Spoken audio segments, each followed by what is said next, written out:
Hey everyone, welcome back. I'm really glad you're here today.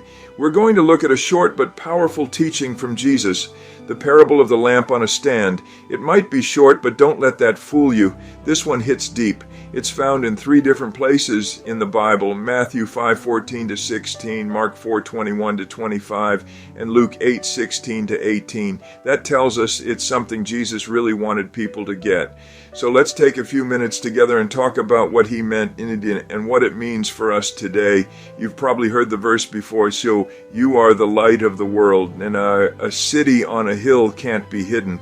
And then Jesus talks about lighting a lamp and not putting it under a bowl, but instead putting it on a stand so it gives light to everyone in the house. He says, "Let your light shine before others, that they may see your good deeds and glorify your Father in heaven."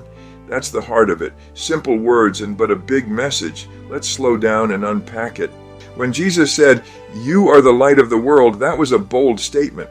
Light means visibility. Light means influence. Light reveals what's real. And he didn't say, "Try to be the light." He said, "You are the light." He's saying, if you follow me, that light is already inside you. You're meant to shine, not to show off, but to show truth, love, and hope in a world that can sometimes feel dark.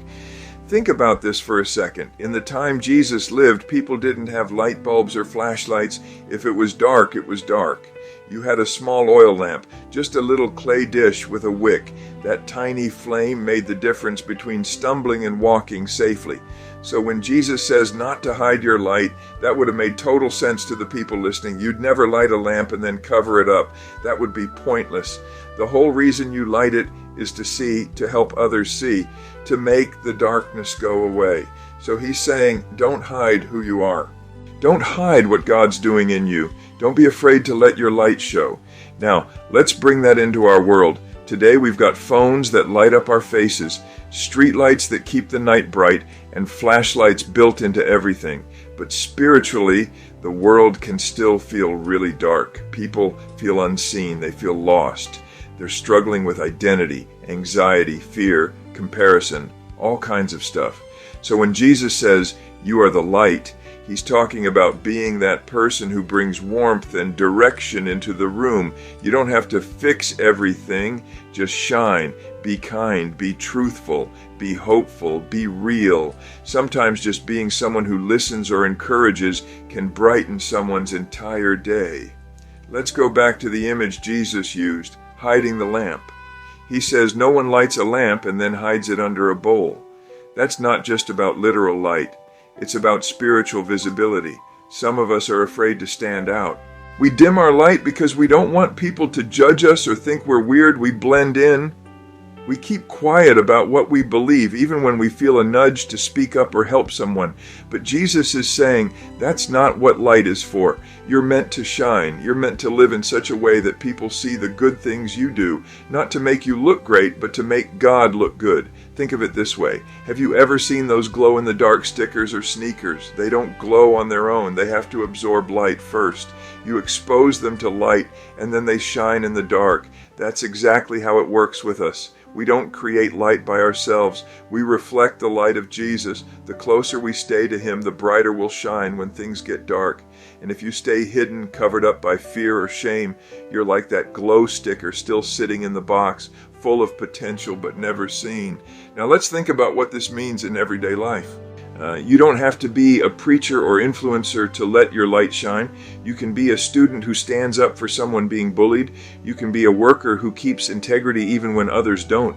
You can be that friend who checks in when someone goes quiet. You can be that person who chooses positivity when everyone else is negative. That's shining your light. It's not about spotlighting yourself. It's about living in a way that points to love, to kindness, to something bigger than just us. Jesus also adds something interesting in Mark's version of the parable. He says, whatever is hidden is meant to be disclosed, and whatever is concealed is meant to be brought out into the open. He's reminding us that truth has a way of coming to light. You can't hide it forever. So if we're being fake or living in secret sin, that's going to come out eventually, but the same is true for good. The light we share will also be seen. Nothing done out of love goes unseen by God. In Luke's version, Jesus adds a warning: be careful how you listen. That means don't just hear the message, absorb it. Let it shape how you live. He says, Whoever has will be given more. Whoever does not have, even what they think they have, will be taken from them. That sounds a little harsh at first, but he's talking about spiritual awareness. If you pay attention and use the light you've been given, God gives you more insight, more influence, more opportunity. But if you ignore it, if you bury it, that light starts to fade. It's like a muscle that weakens when you stop using it. Here's a modern way to picture this. Imagine your soul like a phone battery. When you're plugged into the source, God, you're fully charged. You shine bright. You can run your apps, help others, create, connect. But when you disconnect and when you drift away from prayer, from scripture, from community, your battery starts draining. Eventually the light dims. You still exist, but you're running on low power. The good news? You can always recharge. God never shuts off the outlet. You just have to plug back in. Now think about social media for a second. Everyone's sharing highlights, opinions, aesthetics, their version of light. But sometimes it's filtered light. It's curated. It's controlled. Jesus isn't asking for a perfect polished shine. He's asking for real light, the kind that comes from an honest, loving heart. Your light doesn't have to be flashy. It just has to be true, because real light, even a small one, cuts through darkness more than fake brightness ever could. Let's make this personal.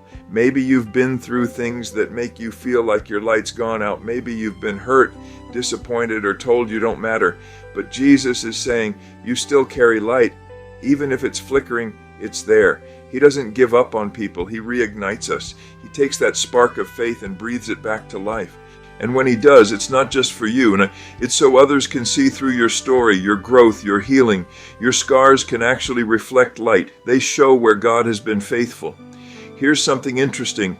Lamps don't make noise. They just shine. They don't compete with each other. They just do what they were made to do. Sometimes we think shining means we have to talk louder, post more, or prove ourselves. But sometimes shining means being steady, being consistent, being kind when nobody else notices. Light doesn't argue with darkness. It just shines and darkness disappears. That's how powerful your presence can be when you're living from the light of Christ. Now let's flip it. What happens if we hide the light? If we let fear, pride, or comfort cover it up? The room stays dark. People stumble. Opportunities are missed. God didn't light your life so it could stay hidden. He gave you gifts, passions, and experiences for a reason. Maybe your light looks like creativity. Maybe it's compassion. Maybe it's humor. Maybe it's leadership. Whatever it is, don't bury it.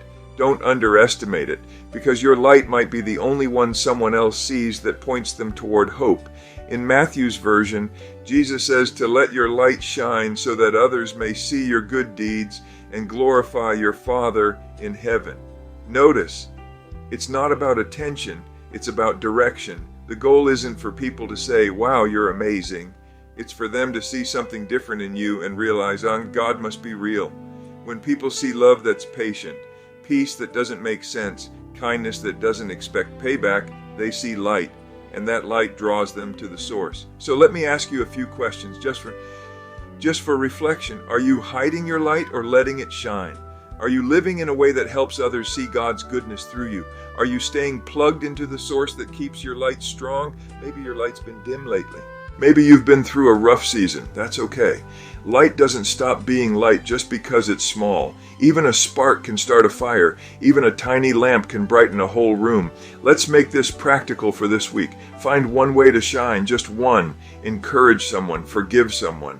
Share something positive instead of something cynical. Be honest when it's easier to lie. Invite someone to sit with you. Pray for someone quietly. Do something that reflects light instead of adding to the noise. And here's the cool part. When you shine, it encourages others to shine too. Light spreads, it multiplies, it transforms. One more thought before we close. In today's world, it's easy to think our light doesn't make a difference. There's so much chaos online, so much hate, so much confusion. It can feel like one small light can't change anything. But that's not true. Think about how a single candle can light up a whole room. Or how one phone flashlight can help a crowd find their way in the dark. That's you, your presence, your kindness, your faith. They matter more than you know. So don't wait for the world to be bright before you shine. Shine because it's dark. That's when light is needed most. Jesus didn't say, you might be the light someday. He said, you are the light. That means it's not optional. It's your identity. You don't have to earn it. You just have to live it out. So don't cover it. Don't hide it. Don't let fear dim it. Let your life reflect the goodness, truth, and beauty of God wherever you go. And maybe you're thinking, but I don't have much to offer. Here's the truth. You don't need a spotlight to make an impact. Just a steady light. Be faithful with what you have. Be authentic. Keep showing up. Because sometimes the brightest light isn't the one that flashes, it's the one that stays on. So as we wrap this up, remember what Jesus said, you are the light of the world. Don't hide it. Put it where it can shine. Let people see the goodness of God in your life, because when they see your light, they'll see His love. Thanks for spending this time with me.